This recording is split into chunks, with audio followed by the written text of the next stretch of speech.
What if death wasn't the end?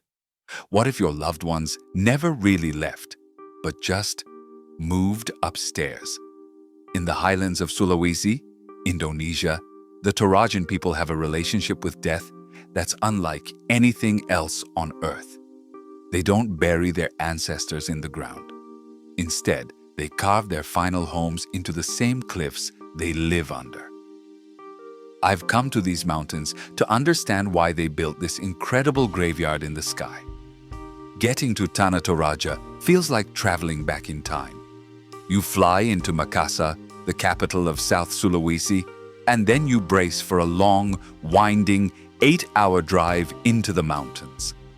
As the city gives way to jungle-clad peaks, you feel this deep sense of isolation, the very thing that has preserved one of the world's most unique cultures. The air gets cooler, and suddenly the landscape is all about these towering limestone cliffs and impossibly green rice paddies. This is a place where ancient traditions, known as Aluk Todolo, or the Way of the Ancestors, guide every part of life, but especially death. I've met up with a local guide who tells me that if you want to understand the graves, you have to understand the Torajan view of life itself. The first thing you can't help but notice are the houses, the tonkonan. They're spectacular, with these sweeping, boat-shaped roofs all pointing skyward, a constant reminder of where they believe their ancestors first came from. But as amazing as they are, it's not the homes of the living that hold this region's greatest secret. Here in Toraja, a person isn't considered truly dead until the family can throw a massive, elaborate funeral called Rambu Solo. This can take months, sometimes even years to save up for. Until then, the deceased is called makula, basically someone who's just sick or asleep. The body is kept right in the family home, where they're still cared for. They're offered food and drink and spoken to like they're still part of the family's day-to-day life. The Rambu Solo ceremony is the single most important event in a Torajan's journey to the afterlife. It's a multi-day spectacle of music, dancing, and the sacrifice of water buffaloes. They believe these animals are what guide the soul to the next realm, a place called Puya. And the number of buffaloes sacrificed? That's a direct signal of the family's status and love for the deceased. Only after all this is done is the person considered truly dead and ready for their final resting place. And that final journey ends right here, carved into the face of a cliff. At sites like Limo and Londa, the sheer scale of it is just breathtaking.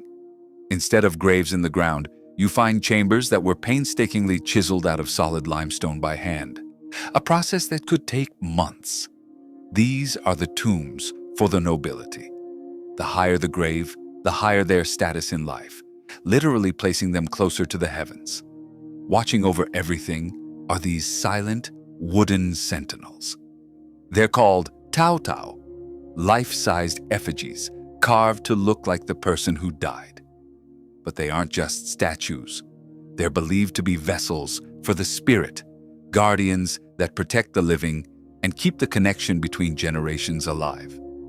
The older ones were simple, but today, many are shockingly realistic, dressed in the person's own clothes and holding things they owned. And that's not the only way.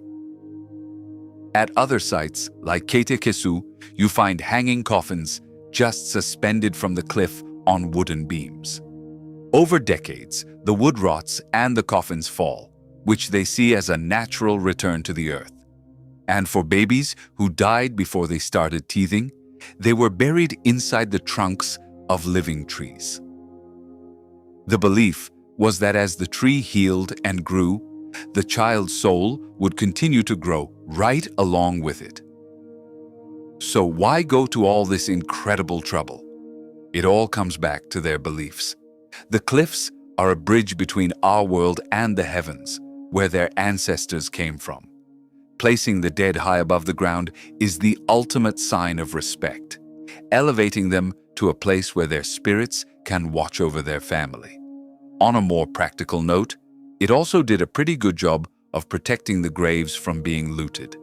But even after the burial, the connection is never broken. Every few years, in a ceremony called Maneni, families bring the bodies of their ancestors out of the tombs. They gently clean the remains and dress them in a fresh set of clothes before placing them back. It can be a startling sight, for sure.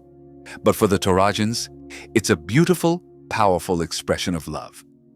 A chance for new generations to literally meet their ancestors. Standing here, looking at these wooden faces staring out from the rock, you get it.